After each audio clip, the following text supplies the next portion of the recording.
Hello everyone. Welcome to our channel. ఈరోజు కథ 'arrogant husband'. ఇలా రోజులు గడిచిపోయాయి. కీర్తి ఎంత ప్రయత్నించినా అమూల్య దగ్గర ఉండలేకపోయింది. అమూల్యను కలవడానికి వెళ్తే సూరజ్ ఏదో ఒక వంక పెట్టుకొని పనిష్మెంట్ ఇచ్చేవాడు. దేవ్ అమూల్యకు ఊపిరి సలపని పనులు చెప్పేవాడు. ఈ 1 వీక్ కదా భరిస్తే అయిపోతుంది అని సైలెంట్‌గా చెప్పిన పని చేసేది. దేవ్ అమూల్యకు పనులు చెప్పినా తన చేత మంచి ఫుడ్ తినిపించేవాడు. అమూల్యకి బరువు పెరిగిపోతుంది అని భయం వేసేది. తన ఆలోచనలు కనిపెట్టిన దేవ్, "నువ్వు నాతో ఉన్నప్పుడు నేను చెప్పిందే చేయాలి, పెట్టింది తినాలి" అని వార్నింగ్ ఇచ్చాడు. దేవ్‌కి భయపడి తినేది. పార్టీ 1 డే ముందు కీర్తి, "మేము షాపింగ్ చేసుకోవాలి రేపటి కోసం" అని పట్టుబట్టి దేవ్‌ను ఒప్పించి ఆ రోజు మధ్యాహ్నం నుండి అమూల్యను షాపింగ్‌కి తీసుకెళ్ళింది. హర్ష కాలేజీకి రావడం కుదరలేదు. ఈరోజు అమూల్యను తీసుకొని షాపింగ్‌కి వెళ్తున్నాను అని కీర్తి మెసేజ్ చూసి తను చెప్పిన షాపింగ్ మాల్‌కి బయలుదేరారు. అమూల్య, కీర్తి ఇద్దరు మాల్‌కి వెళ్ళి డ్రెసెస్ చూస్తున్నారు. అమూల్య, "మనం శారీస్ తీసుకుందాం. డ్రెస్ ఎందుకు? మన క్లాస్‌మేట్స్ అందరూ శారీస్ వేర్ చేస్తారంట. నువ్వేమంటావ్?" అని అడుగుతుంది. "శారీనా? కానీ నాకు బాగుంటుందా?" అని మనసులో అనుకొని, "నువ్వు కట్టుకో, నేను డ్రెస్ వేసుకుంటాను. నాకు శారీస్ పెద్దగా బాగోవు. కట్టుకుంటేనే కదా తెలుస్తుంది బావుంటుందో లేదో. శారీస్ చూద్దాం పద" అని లాక్కుపోతుంది. హర్ష వచ్చి వాళ్ళని వెతుకుతున్నాడు. శారీస్ సెలక్షన్ శారీస్ సెక్షన్ దగ్గర చూసి అమూల్య దగ్గరికి వచ్చాడు. "హాయ్ అమూల్య, మీరిక్కడేం చేస్తున్నారు?" అని ఏమీ తెలియనట్టు అడిగాడు. "హాయ్ సార్, రేపు పార్టీ కోసం షాపింగ్‌కి వచ్చాం. మీరు షాపింగ్‌కి వచ్చారా?" అని అడుగుతుంది. "హా! అవును, కానీ నాకేం తీసుకోవాలో తెలియడం లేదు. నువ్వు సెలెక్ట్ చేస్తావా నా కోసం?" అని అడుగుతాడు. "నేనా? నాకేం తెలుసు సార్, నాకేం తెలీదు సార్" అని కంగారుగా చెప్తుంది.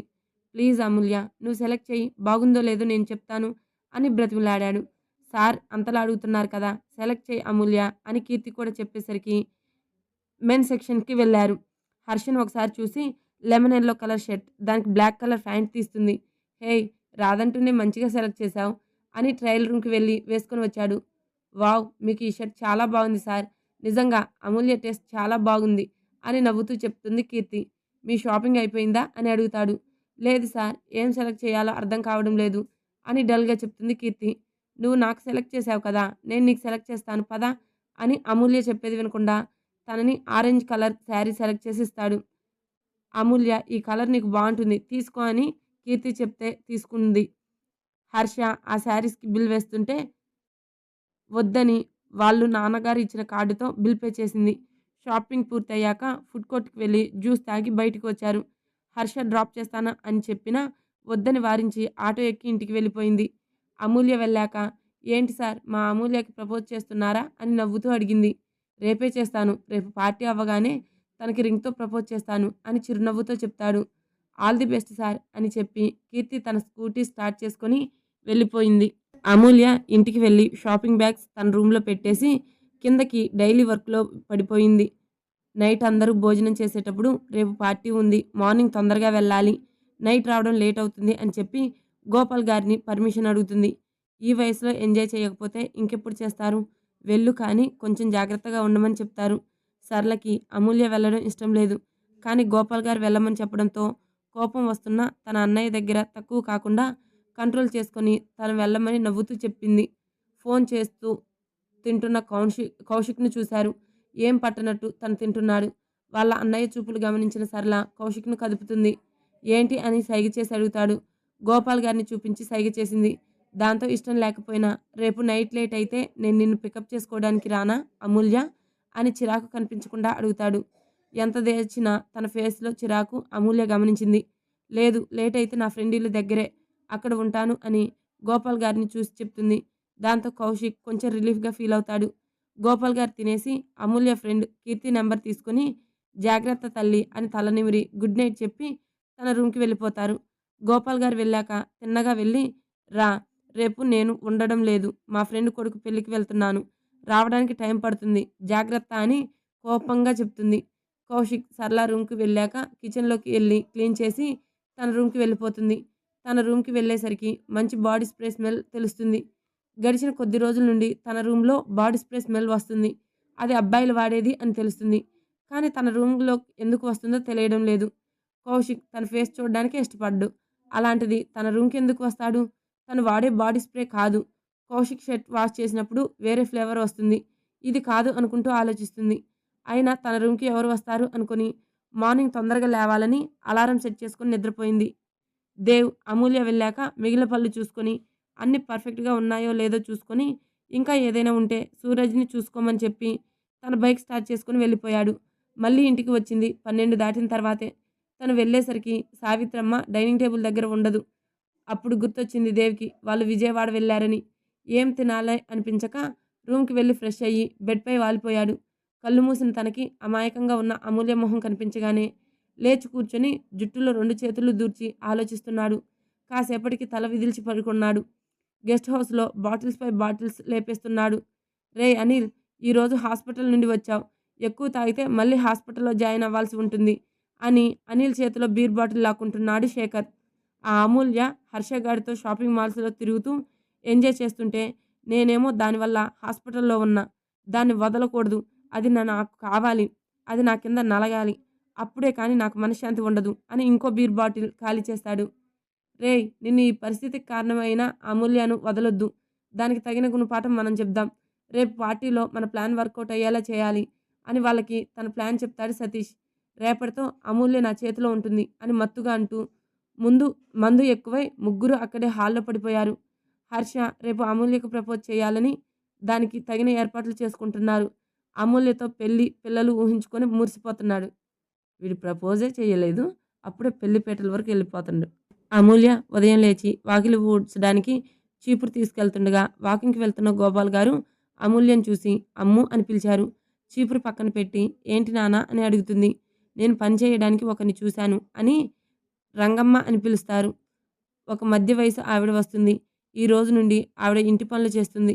నువ్వు వంట చెయ్యి చాలు. నీకు చదువుకోవడానికి టైం కావాలి కదా! మన పనులే కదా నాన్న నేను చేస్తాను అని అంటుంది. అమ్ము ఇంకేం మాట్లాడకు తల్లి. నేను చెప్పేది విను. అమూల్య ఏం మాట్లాడకుండా సైలెంట్‌గా ఉంది. ఈరోజు టిఫిన్ ఆర్డర్ చేయమని కౌశిక్‌కి చెప్తాను. నువ్వెళ్ళి రెడీ అవ్వు. ఈరోజు కాలేజీలో పార్టీ ఉంది అని అన్నావు కదా! వెళ్ళు. సరే అని తల ఊపి తన గదికి వెళ్తుంది. టవల్, నైటీ తీసుకొని వాష్‌రూమ్‌కి వెళ్లి స్నానం చేసి వస్తుంది. నిన్న మాల్‌కి తీసుకెళ్తున్న శారీ తీసి చూసి షాక్ అయ్యింది. అందులో sky blue colour georgette sari ఉంది. ఆ శారీ చేతిలోకి తీసుకొని చూసింది. మెత్తగా ఉండి చిన్న పింక్ కలర్ బోర్డర్, చిన్న చిన్న స్టోన్‌లతో చాలా బావుంది. ఆ శారీ నిన్న తీసుకున్న ఆరెంజ్ కలర్ శారీ కన్నా చాలా బావుంది.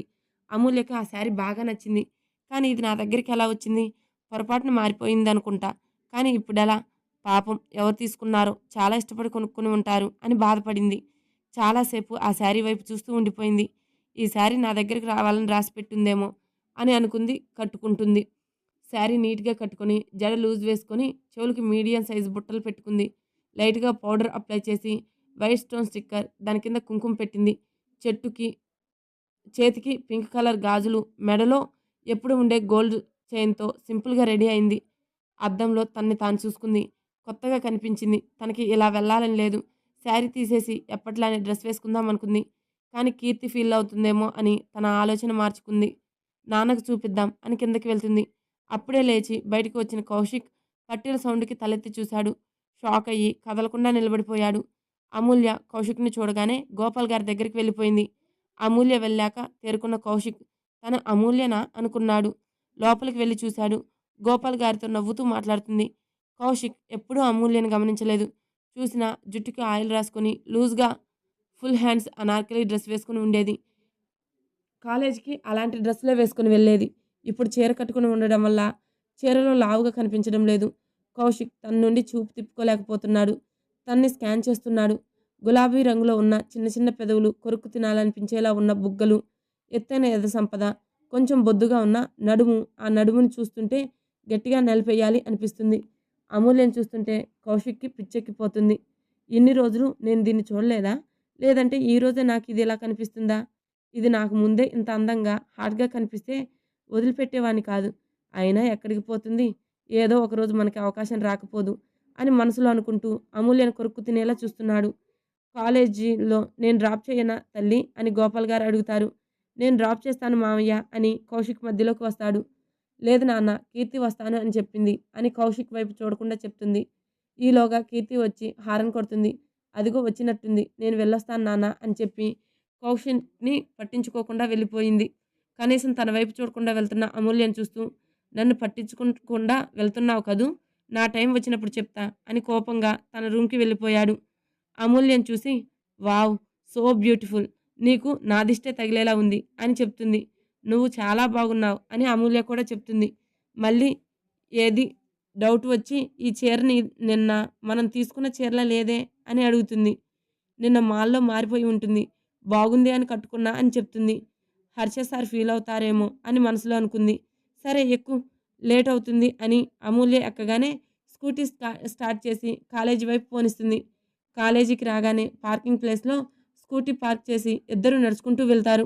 అందరూ అమూల్యను ఆశ్చర్యంగా చూస్తున్నారు. కొత్తగా, అందంగా కనపడుతున్న అమూల్యను అబ్బాయిలందరూ రెప్పవేయకుండా చూస్తున్నారు. అందరూ తన వైపే చూస్తుంటే అమూల్యకు భయం వేసి కీర్తి చేయి పట్టుకుంటుంది. నేనున్నాను కదా, భయపడకు అని చెప్పి తీసుకెళ్తుంది. దేవ్ అమూల్యను చూసి అలా చూస్తూ ఉండిపోయాడు. దేవ్ ఎటువైపు చూస్తున్నాడో చూసిన శృతి అమూల్యను చూడగానే షాక్ అయ్యి మళ్ళీ కోపంగా చూసింది. ఎందుకబ్బా? ఫోన్ మాట్లాడుతూ ఎంట్రన్స్ వైపు చూసిన దేవ్ చూస్తూ ఉండిపోయాడు. శృతి పిలుస్తున్నా పట్టించుకోకుండా ఉన్న తన్ని చూస్తుంది. తను చూస్తున్న వైపు చూసి షాక్ అయింది. జుట్టుకి ఆయిల్ రాసుకొని ఎప్పుడూ ఒకే మోడల్ డ్రెస్ వేసుకొని ఉండేది. అలాంటిది ఈరోజు ఇది ఇంత అందంగా ఉందేంటి అని దేవ్ వైపు చూసింది. చూపు తిప్పకుండా అమూల్యను చూస్తున్నాడు. నేను శారీ కట్టుకున్నాను కదా అని తన్ని తాను చూసుకుంది. స్లీవ్లెస్ డీప్ నెక్ బ్లౌజ్, కొంచెం ట్రాన్స్పరెంట్గా ఉన్న శారీ, దాన్ని వన్ స్టెప్ వేసింది. ఫేస్‌కి ఓవర్‌గా మేకప్ వేసింది. మరి నన్ను కనీసం ఒక్కసారి కూడా చూడలేదు అనుకుని అమూల్యపై అసూయతో రగిలిపోయింది. దేవ్ అమూల్యను చూడడం నచ్చక దేవ్ అని గట్టిగా పిలిచింది. అప్పుడు దేవ్ ఈ లోకంలోకి వచ్చి వాట్ అని సీరియస్‌గా చూస్తూ అడిగాడు. ఆ సీరియస్‌నెస్‌కి భయపడి నేను ఎలా ఉన్నాను అని అడుగుతుంది. అప్పుడైనా తన్ని చూస్తాడేమో అని. మెలికలు తిరుగుతున్న తన్ని ఒక క్షణం చూసి నువ్వు మోడర్న్ డ్రెస్ వేస్తేనే బాగుంటుంది. చీరని చీరలా కట్టాలి అని సీరియస్‌గా చెప్పి వెళ్ళిపోయాడు. నీకు ఆ అమూల్య పద్ధతిగా కనిపించిందా దేవ్? అందంగా రెడీ అయి వచ్చింది కదా! దాని అందానికి తగ్గ గిఫ్ట్ ఇస్తాను అని అమూల్యను కసిగా చూస్తూ అనుకుంది. ఇదేం చేసిద్ది? అమూల్య ఎప్పుడు వస్తుందా అని ఎదురు చూస్తున్న హర్ష అమూల్యను చూడగానే హర్ష గుండె వేగం పెరిగిపోయింది. చీరలో అందంగా ఉంటుంది అని అనుకున్నాడు కానీ తను ఊహించిన దానికంటే ఎక్కువ ఉంది అని చూస్తున్నాడు. కదలకుండా నిలబడి ఉన్న హర్షను చూసిన కీర్తి కదిపింది. హర్ష తేరుకొని అమూల్య చాలా అంటే చాలా అందంగా ఉన్నావు అని కాంప్లిమెంట్ ఇస్తాడు. థ్యాంక్ యూ సార్ అని నవ్వుతూ చెప్తుంది. కానీ నిన్న మనం తీసుకున్న శారీలా లేదు. అవును సార్, బహుశా మారిపోయినట్టు ఉంది. బాగుంది అని కట్టుకున్నా. బాగుంది. తను సెలెక్ట్ చేసిన శారీ మిస్ అయింది అని డిసప్పాయింట్‌గా చెప్పాడు. మరి మీకెందుకు అమూల్య సెలెక్ట్ చేసిన షర్ట్ వేసుకోలేదు? ఎలా జరిగిందో తెలియదు. షర్ట్ మొత్తం ఇంక్ అయిపోయి పాడైపోయింది. మీరిద్దరూ ఒకరికి ఒకరు సెలెక్ట్ చేసుకున్న డ్రెసెస్ వేసుకోవడానికి అవ్వలేదు. విచిత్రంగా ఉంది కదా అని అడుగుతుంది కీర్తి. కీర్తి అన్న మాటలు అమూల్య పట్టించుకోలేదు కానీ హర్ష ఆలోచించాడు. యాదృచ్ఛికంగా జరిగిందా? లేదంటే ఎవరైనా చేశారా అని అనుకున్నాడు.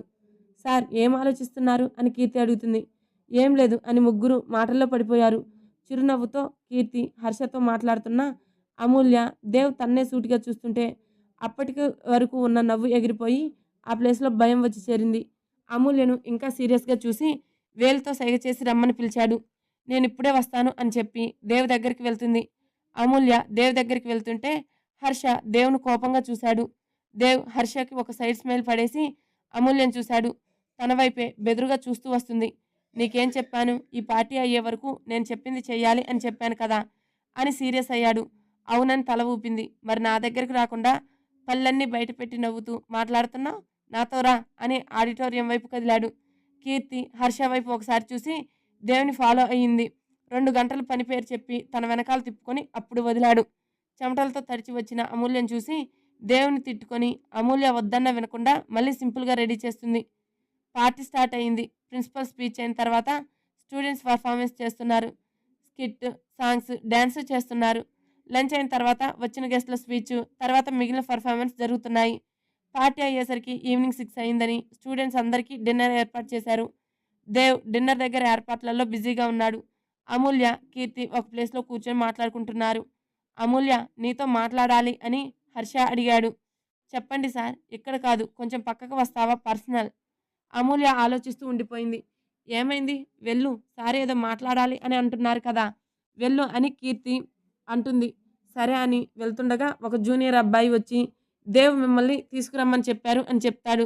నన్నెందుకు అని కొంచెం భయంగా అడుగుతుంది. తెలీదు ఏదో పని ఉందంట. తను రాదని చెప్పు అని కోపంగా అంటాడు హర్ష. సార్ వెళ్ళి వచ్చేస్తాను. ఈ రోజుతో సార్ నాకు ఇచ్చిన టైం అయిపోయింది కదా! వెంటనే వచ్చేస్తాను అని చెప్పి ఆ అబ్బాయితో వెళ్తుంది. అమూల్య వెళ్ళి చాలా టైం అయింది. ఎంతకి రాకపోయేసరికి కీర్తి దేవుని అడగడానికి కోపంగా వెళ్ళింది. సార్ అమూల్య ఏది అని కోపంగా అడుగుతుంది. తను నా దగ్గర ఎందుకుంటుంది అని కేర్లెస్గా అంటాడు. దేవ్ అంత కేర్లెస్ పనికిరాదు. అమూల్యను నువ్వే కదా పిలిచావు అని సీరియస్గా అడుగుతాడు హర్ష. నేను తన్ని పిలవడం ఏంటి? నాకు వేరే పనేమీ లేదనుకున్నావా? దాన్ని నా వెంట తిప్పుకోవడానికి? అదే కేర్లెస్ ఆన్సర్ చేశాడు. అదేంటి సార్ మీరు పిలిచారు అని ఒక అబ్బాయి వచ్చి అమూల్యకి చెప్తే వాడితో వెళ్ళింది. ఇప్పుడు మీరు ఇలా అంటున్నారు సార్? జోక్ చేయకండి అని కీర్తి కంగారుగా అడుగుతుంది. వాట్? ఎవడో నేను చెప్పానని తీసుకెళ్తే వాడితో పంపించావా? నీకసలు సెన్స్ ఉందా? అని కీర్తిపై సీరియస్ అయ్యాడు. దేవ్ తన్ని ఎందుకు అంటున్నావు? నువ్వే కదా ఏదో పని చెప్పి అమూల్యని పిలుస్తున్నావు. మేము అలానే అనుకున్నాం. రేయ్ నేనెవరితో చెప్పించను. నేనే డైరెక్ట్‌గా పిలుస్తాను అని ఇద్దరు వాదులాడుకోవడం మొదలుపెట్టారు. ఆపండి అని గట్టిగా అరిచింది. కీర్తి వాయిస్‌కి ఇద్దరు ఆగి తన్ని చూస్తారు. తను కనిపించడం లేదని నేను కంగారు పడుతుంటే మీరు ఇక్కడ ఆర్గ్యూ చేసుకుంటున్నారు. ముందు తన్ని వెతకండి అని ఏడుస్తూ చెప్తుంది. హర్ష దీపక్‌కి ఫోన్ చేసి అమూల్యను వెతకమని చెప్పి తను వెతకడానికి వెళ్ళాడు. ఎవర్రా ఫోన్ అంత చిరాకు పడుతున్నావు అని నవీన్ అడిగాడు. హర్షగాడు ఆ అమూల్య కనిపించడం లేదని వెతకమని చెప్పాడు అని చిరాగ్గా అంటాడు. మరి వెళ్ళి చూద్దాం పద అని అంటుంటే ఏం అవసరం? నాకు అదంటేనే చిరాకు అని అమూల్య వచ్చాక హర్ష మనతో టైం స్పెండ్ చేయడం లేదు. అమూల్య అంటూ తన చుట్టూ తిరుగుతున్నాడు. రేయ్ మనోడు ఆ అమ్మాయిని ప్రేమిస్తున్నాడు కదరా! అయినా ఆ అమ్మాయికి ఏం చేసింది? నిన్ను అంత కోపం పెంచుకున్నావు? హర్ష కోసం అయినా ఆ అమ్మాయిని వెతకాలి. నేను వెళ్తున్నా అని లేస్తుంటే సరే నేను వస్తాను పద అని దీపక్, నవీన్ ఇద్దరు అమూల్యను వెతుకుతున్నారు. హర్ష వెళ్ళాక దేవ్ ఒక నిమిషం ఆలోచించి హేయ్ నా పేరు చెప్పి అమూల్యను తీసుకువెళ్ళిన వాడిని గుర్తుపడతావు కదా అని అడుగుతాడు. గుర్తుపడతా అని చెప్తుంది. నాతో రా జూనియర్ స్టూడెంట్స్ దగ్గరికి వెళ్ళి వాడిని వెతుకుతారు. నలుగురు గ్రూప్‌గా కూర్చున్న వాళ్ళలో ఒకరిని చూపిస్తుంది. దేవ్ వాడి దగ్గరికి వెళ్ళి నాతో రా అని ఎవరూ లేని ప్లేస్‌కి తీసుకెళ్తాడు. ఏంటి సార్ పిలిచారు అని అడుగుతుంటే వాడి కాలర్ పట్టుకొని అమూల్యను నేను పిలిచాను అని చెప్పి ఎక్కడికి తీసుకెళ్ళావు అని సీరియస్‌గా అడిగాడు. సార్ ఏం మాట్లాడుతున్నారు? నాకేం తెలీదు అని బుకాయించాలని చూస్తుంటే కీర్తి వాడి దగ్గరికి వచ్చి రేయ్ నువ్వే కదా చెప్పావు తను ఎక్కడుంది అని అడుగుతుంది. కీర్తిని గుటకలు మింగుతూ చూస్తున్నాడు. దేవ్ వాడి చెంపపై కొట్టి రేయ్ నిజం చెప్పు లేదంటే నువ్వు నా చేతుల్లో చస్తావు. దేవ్ కోపానికి జడిసి చెప్పడం స్టార్ట్ చేస్తాడు. ఎవరో ఒక సీనియర్ వచ్చి అమూల్య వైపు చూపించి నిన్ను దేవ్ సార్ పిలిచారు అని చెప్పి తన్ని ల్యాబ్ రూమ్ దగ్గరికి తీసుకొచ్చి తన్ని అక్కడ వదిలి వెళ్ళిపొమ్మని చెప్పారు. నీకు చెప్పిన వాడు ఎవడు? తెలీదు సార్. వాళ్ళు ఇంజినీరింగ్ సీనియర్స్ కాదు అని చెప్తాడు. దేవ్ వాడిని వదిలేసి ల్యాబ్ సైడ్ పరిగెడతాడు. కీర్తి కూడా దేవ్ వెనకే వెళ్తుంది. కానీ దేవ్ వేగం అందుకోలేకపోయింది. దేవ్ చాలా వేగంగా ల్యాబ్ రూమ్‌కి వెళ్ళాడు. అక్కడ చాలా నిశ్శబ్దంగా ఉంది. అందరూ ఆడిటోరియంలో ఉన్నారు. పైగా ల్యాబ్ చాలా దూరం ఉంది. ఇక్కడ ఏం జరిగినా ఎవరికీ తెలీదు. అక్కడ మొత్తం వెతికినా అమూల్య కనిపించలేదు. దేవ్ క్షణక్షణానికి టెన్షన్ పెరిగిపోతుంది. అసలు అమూల్యను నా పేరు చెప్పి పిలిపించారు. అది ఎవరూ లేని ప్లేస్‌కి. దేవ్‌కి ఎందుకో నెగెటివ్ థాట్స్ వస్తున్నాయి. తల విదిల్చి కళ్ళు మూసుకొని సైలెంట్‌గా ఉన్నాడు. చిన్నగా ఎవరిదో ఏడుపు వినిపిస్తుంది. ఇంకా ఏవో మాటలు. సరిగ్గా ఆలోచిస్తే ఆ ఏడుపు కొత్తగా కడుతున్న బిల్డింగ్ సైడ్ నుండి వస్తున్నాయి. ఏమాత్రం ఆలస్యం చేయకుండా ఆ బిల్డింగ్ సైడ్ పరిగెత్తుకుంటూ వెళ్ళాడు. అక్కడికి చేరుకోగానే ఏడుపు స్పష్టంగా వినిపిస్తుంది. వాయిస్ గుర్తుపట్టగానే దేవ్‌కి భయం వేసింది. అది అమూల్య ఏడుపు. థర్డ్ ఫ్లోర్ నుండి వస్తున్నాయి. వేగంగా మెట్లెక్కి థర్డ్ ఫ్లోర్‌కి చేరుకున్నాడు. అక్కడ దృశ్యం చూడగానే దేవ్ కోపం తారస్థాయికి చేరుకుంది. ఇంతకీ అమూల్యని తీసుకెళ్ళిందెవరు? అసలు అమూల్య ఎటువంటి పరిస్థితుల్లో ఉంది? తెలుసుకోవాలనుకుంటే నెక్స్ట్ పార్ట్ వినాల్సిందే. Please subscribe to my channel. Thank you.